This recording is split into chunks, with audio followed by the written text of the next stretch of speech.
Kwani iko nini? Iko nini? Remember to subscribe down there. Kale ka button kako pale chini kameandikwa subscribe. Bonyeza kale kadude.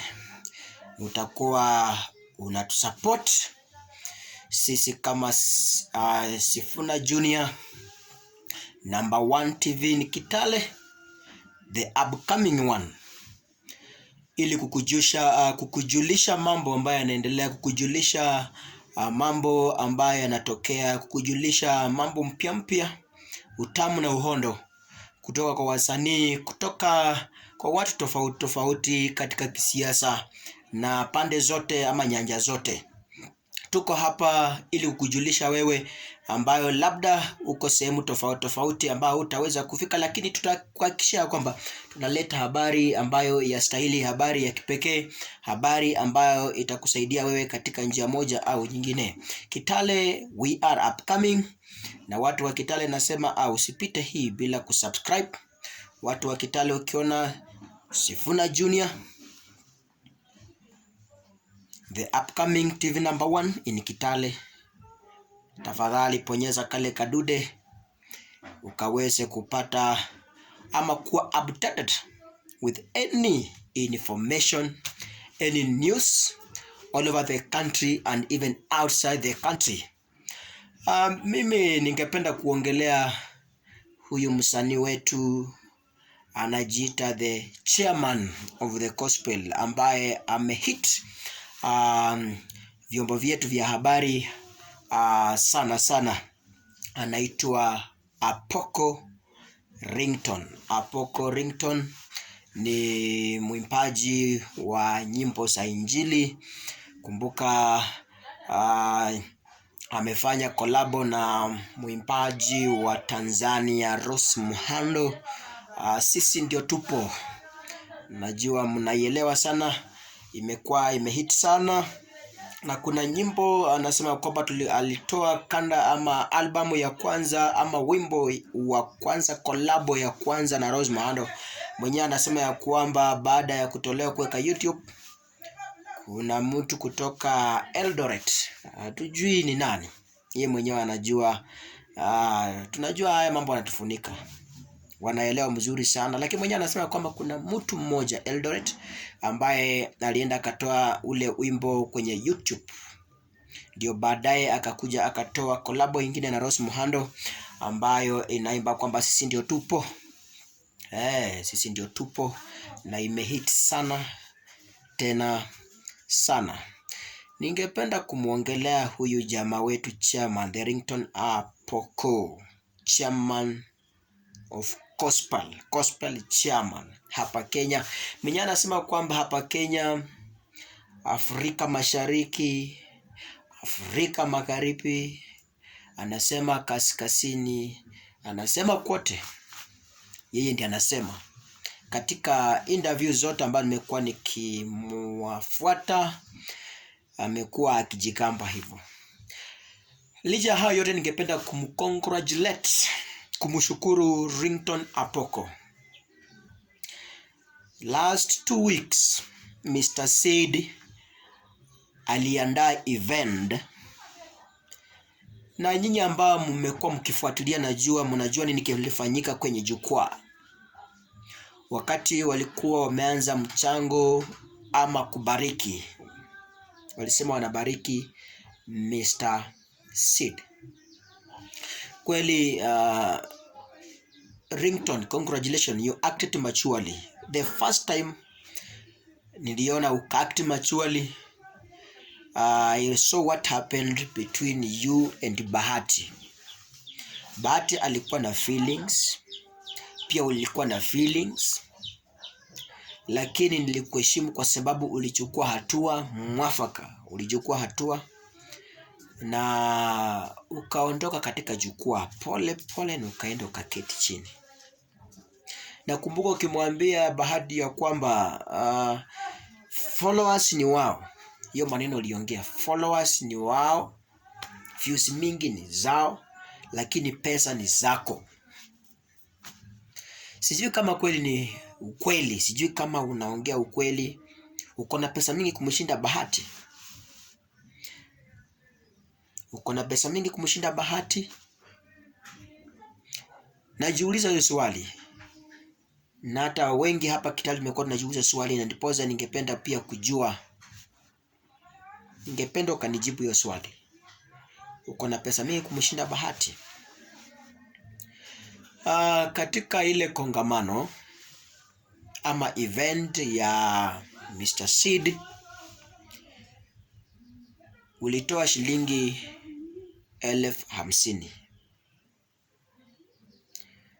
Najua uliongezea kidogo. Bahati alisema anatoa shilingi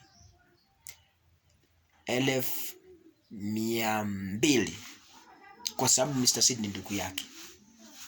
Nakumbuka wakati uliingia katika jukwaa mkawa na mazungumzo machache, Bahati akakusukuma karibu uanguke. Hiyo kitendo hakikufurahisha hata mimi, lakini hakinikufurahisha mimi. Hata mafansi wako na wakilisha hapa Kitale hawakufurahi na kitendo kile. Lakini heko kwako kwa sababu ulitumia hekima. Hakika nilikuwa najishuku kama kweli ama nakushuku kama kweli hakika umeokoka. Lakini ulijaribu kuonyesha kwamba kweli wewe ni mtu wa Mungu.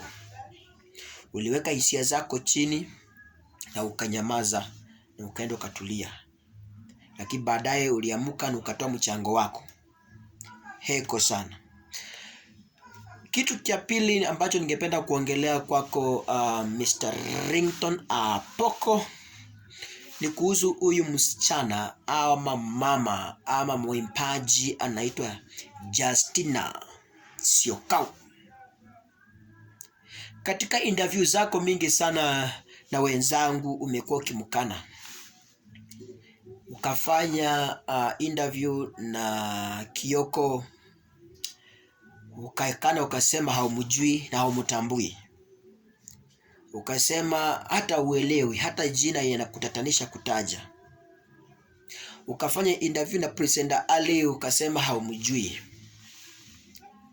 Ukasema hujawahi msikia, haujui anaimba nyimbo gani. Ni ukweli? Ni ukweli. Ringtone, ni ukweli haumjui? Haumjui huyu Justina Siokau 2020? Haumjui? Sawa. Unamjua.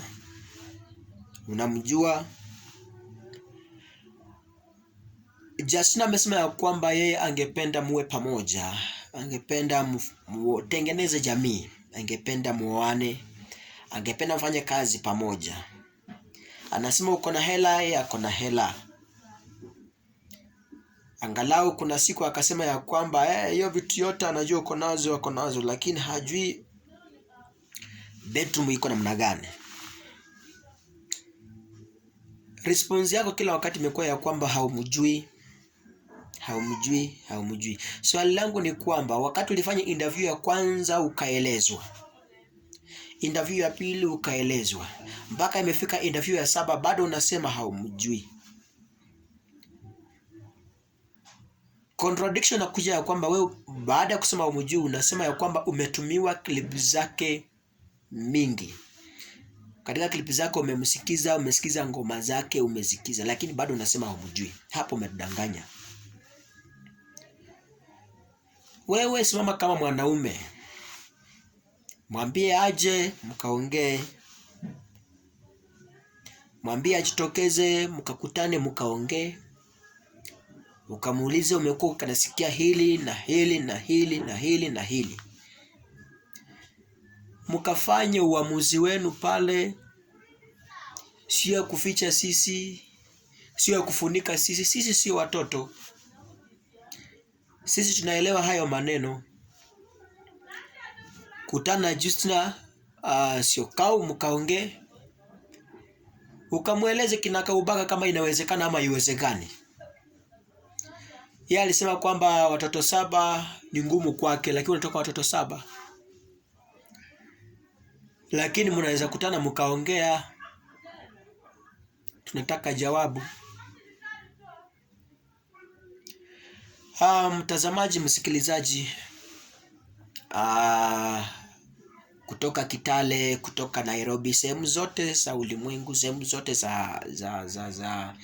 za Kenya, taifa letu tukufu. Kumbuka kusubscribe hapo chini. Tunapoendelea kufanya utafiti, kuingia ndani na kuangalia na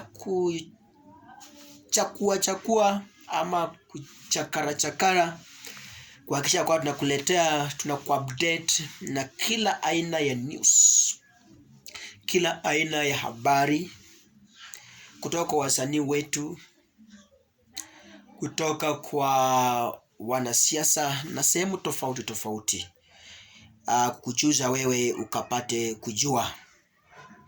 Pia kumbuka ya kwamba Ringtone ametuahidi album mpya mwaka huu, na amesema kwa sababu yeye ni mtoto wa Mungu, yeye ni mwana wa Yesu, inakuja kali sana.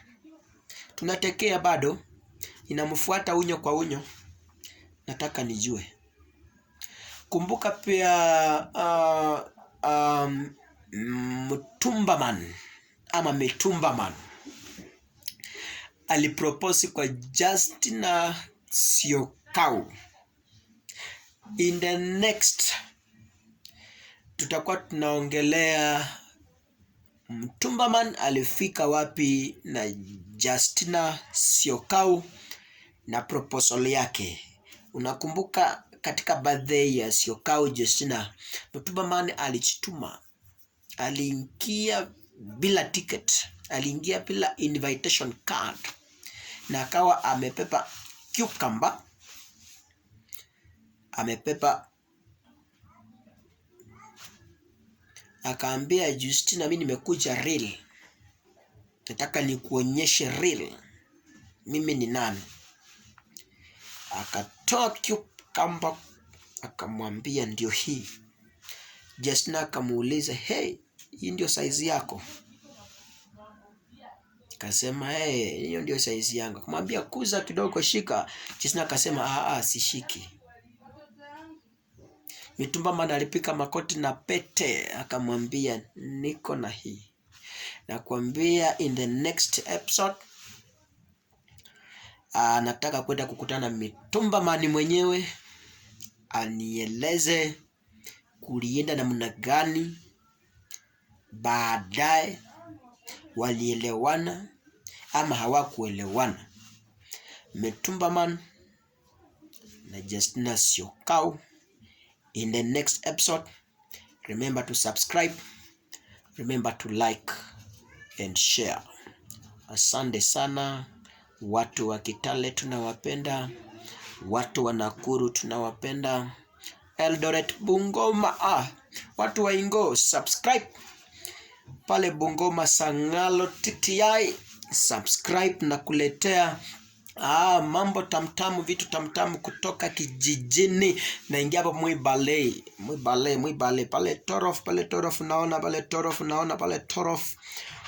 Navuka ngambo Kakamega na Mbaja, narudi Fuchani, narudi Mechimeru pale, naingia Bukembe,